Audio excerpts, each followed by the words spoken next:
Hello and welcome back. In this video, we're going to be doing a lime and scale flushing of this Rheem Tankless water heater. What you say? Oh, I've done this video before?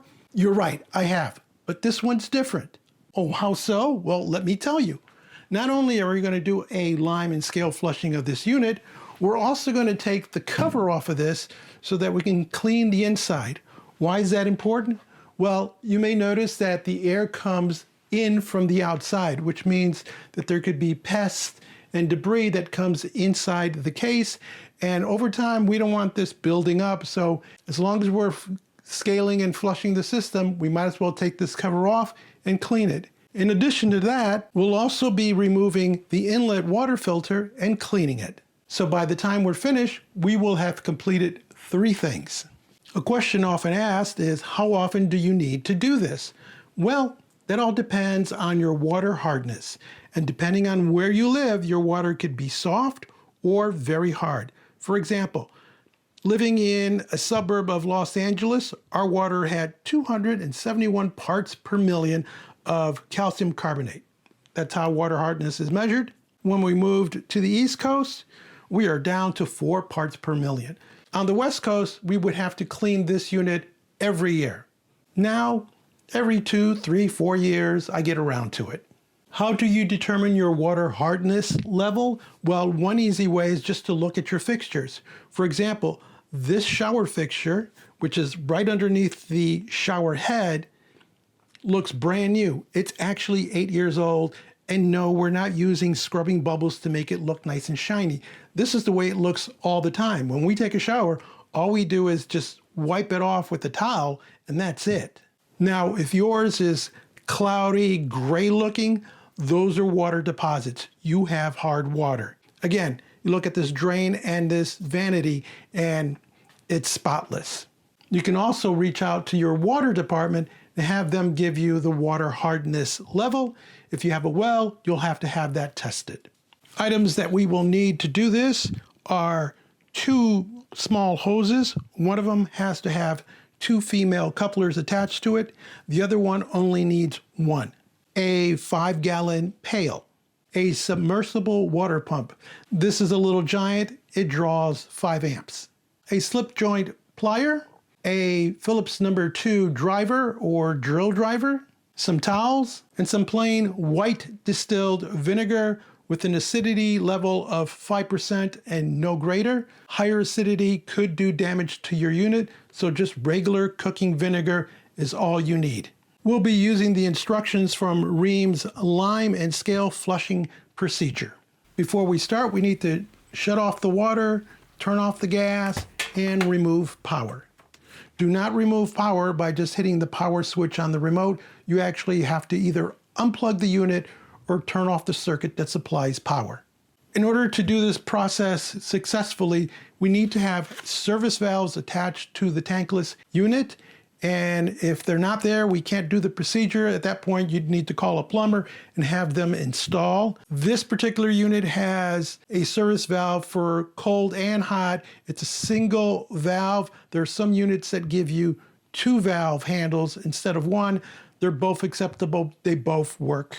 We take the hose with the double female connectors, attach one to the pump, and then this one's going to go on the cold water side. To avoid leaks and making a big mess, make sure that the washers are in all the couplers. We remove the protective cover from the side of the cold water valve, and there might be some water dripping out, but that's normal. Then we attach our coupling. When attaching, make sure not to cross thread. I usually go counterclockwise before going clockwise to avoid that from happening. We then place our submersible pump in the empty bucket. On the hot water side, we remove the cover. Again, there might be a little bit of water coming off of it, but it should not be flowing out because the valve is closed off. To this side, it's only open coming out of the unit. We take our remaining hose and attach that. The output of this hose we just put into our pail. We then proceed to fill it up. With the bucket full of distilled vinegar, we go over to the cold service valve, turn that to the horizontal position. Likewise, we come over to the hot water service valve and turn that to the horizontal position. So now the water coming out will no longer goes into the house system, it goes out to this hose back into the bucket. At this point, we can safely plug in our submersible. Initially, you may get some bubbles as the system purges itself, and now the solution will just keep on cycling from the bucket into the tankless water heater and back out again. We set a timer and let this run from 45 up to 1 hour. Now is a good time to remove the 6 fasteners, Phillips number 2s, 1, 2, 3, 4, 5, and 6.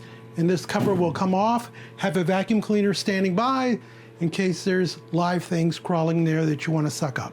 With all the fasteners removed, we just pull back and there's our unit. So what we're going to do is get a flashlight, look around, and just vacuum up along the edge. You want to avoid the electronics.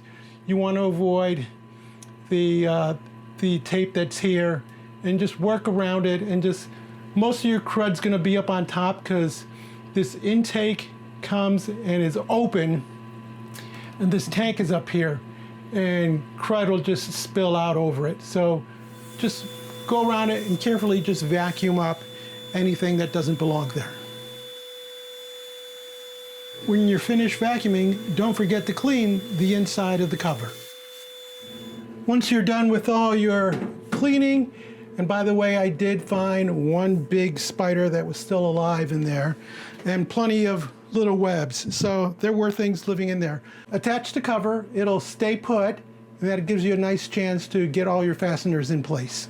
Since I occasionally forget things, I find a label on the tankless unit and put the date that I've done the flushes. After 30 minutes, I drew off some of the solution and poured it back into a bottle, and it's on the left-hand side. You can see it has a tint to it, kind of a greenish bluish tint, whereas the pure vinegar on the right-hand side is just clear. Of the 6 gallons of vinegar that I purchased, I ended up using 4. So I have some that I can give to the wife. At 1 hour, we unplug the pump. Our next step is going to be to put this in the vertical position so fresh water comes in and flushes out the unit and purges it of the vinegar. Of course, that water will come out of the hot water side into the discharge hose into the bucket, which is already full. So we have a small problem, but I have 3 solutions. Solution number 1 is we get another bucket, and then we take this discharge hose into the new bucket and let the fresh water go into that bucket. I'm going to assume most of you don't have another bucket laying around, so we'll do the harder method. That involves taking the empty bottles, sticking them in the solution and filling them up and just drawing down the bucket. Third solution is we plug in the pump, we take the discharge hose, and we just let it fill up our bottles for us until we, again, draw down the bucket to a nice low level. I'm choosing to let the pump do most of the work. I've taken out a little over 3 gallons. You don't want to drain it all the way out because the pump needs water to lubricate and to stay cool. So just get it low, then shut off the pump. Now we're okay to turn on the house water. Now we're ready to let the fresh water into the system. So we take the cold water handle to the vertical position. And then you got to keep an eye on it because this thing's going to start to fill up fast,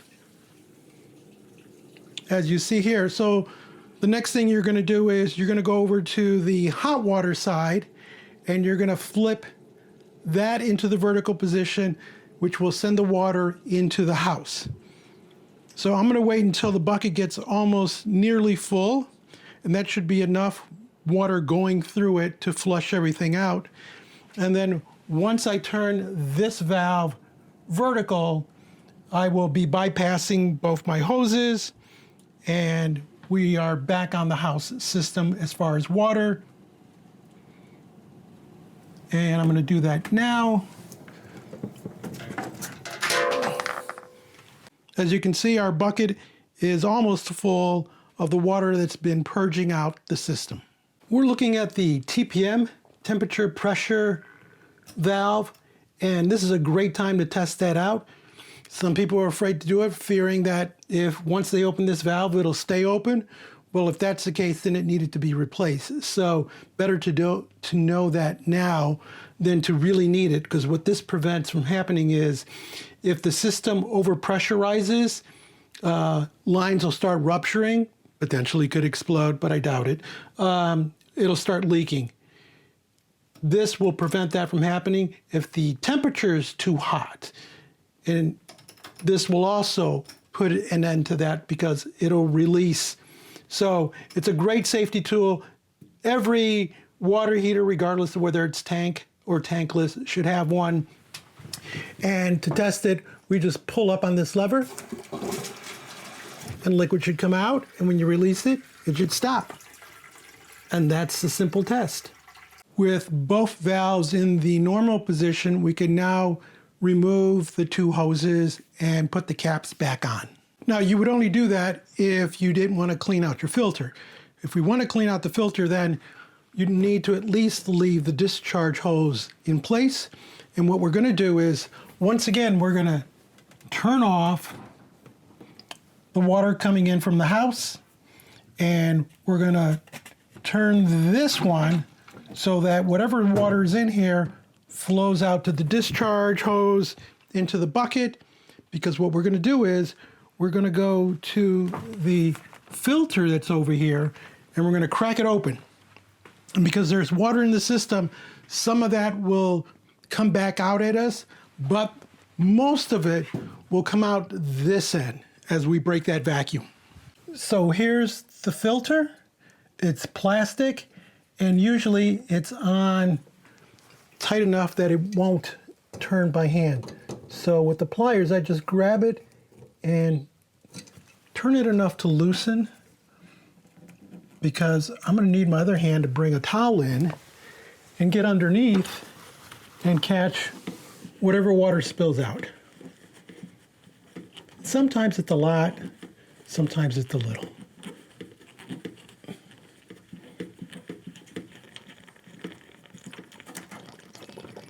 And you hear it gurgling?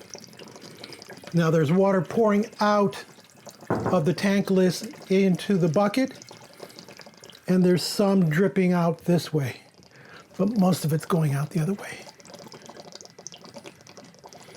So I'm going to allow that gurgling to continue.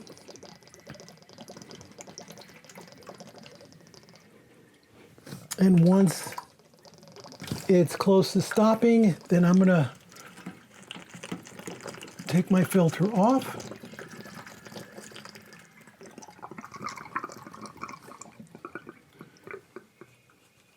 And you see there's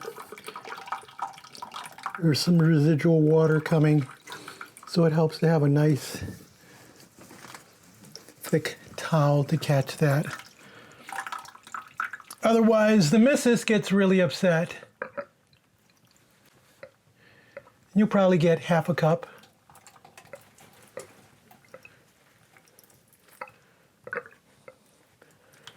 And whatever you do, make sure that this handle stays in that horizontal position. Otherwise, you'll get water from your pipes coming in here. I gotta switch over to another towel, which is why I have two standing by. And it looks like it's done. Here's the filter. It's a metal mesh, plastic frame, and inside it'll be full of some crud, depending on how much sediment and stuff comes in through your plumbing system. So what you want to do is get a soft brush in there and just get all that out. You can use a little bit of dishwashing soap to help loosen it up if it's kind of embedded in there. A brush that I find that works really well and fits in here is the ones from Sonicare electric toothbrush. And you just get in there. I put a dab of dishwashing lotion on it, and it got it really nice and clean. I also did the sides, all the thread, and the rubber washer that's in there. So everything's nice and clean and ready to go back in. To put it all back together again, you just put it into the hole, thread it on. When you get to the end, just make it nice and snug. You'll know if you've done this right because once you turn on the house water, if it's still loose, you're going to get a leak. So don't go applying pliers or a wrench to this just yet. Before turning on the main water, we want to make sure that we set this one back to its vertical position.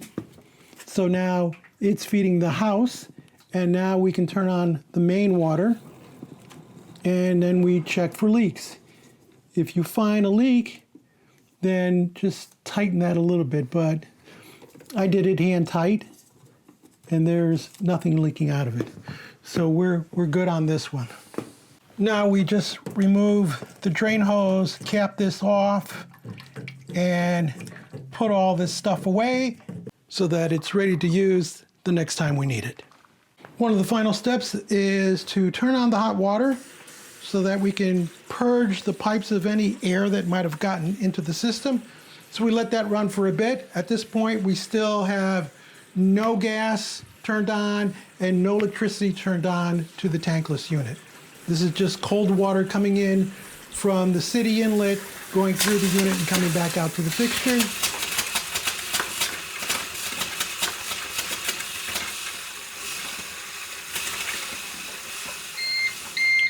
We plug in the power. And as you can see by the remote, the unit has turned on. And now we're ready to enjoy endless hot water from our tankless water heater. You may be wondering, what can you do with this spent vinegar? Well, if you're on a sewage system, you can pour it down each of your drains, and that'll actually help clean out your drains a bit. If you're on a septic tank, I wouldn't recommend that. So the other thing you can do with this is if you take a gallon of this spent vinegar and a cup of salt and a teaspoon of dishwashing lotion, it makes a weed killer that you can use. But whatever you do with it, don't consume it. It's not safe for pets or humans. As promised, we've done a lime and scale flushing procedure. We've cleaned out the inside of this cabinet, and we've cleaned the water inlet filter. Congratulations. If you found this video interesting or useful, give us a thumbs up, leave us a comment, join the subscription team, and as always, thank you ever so much for watching.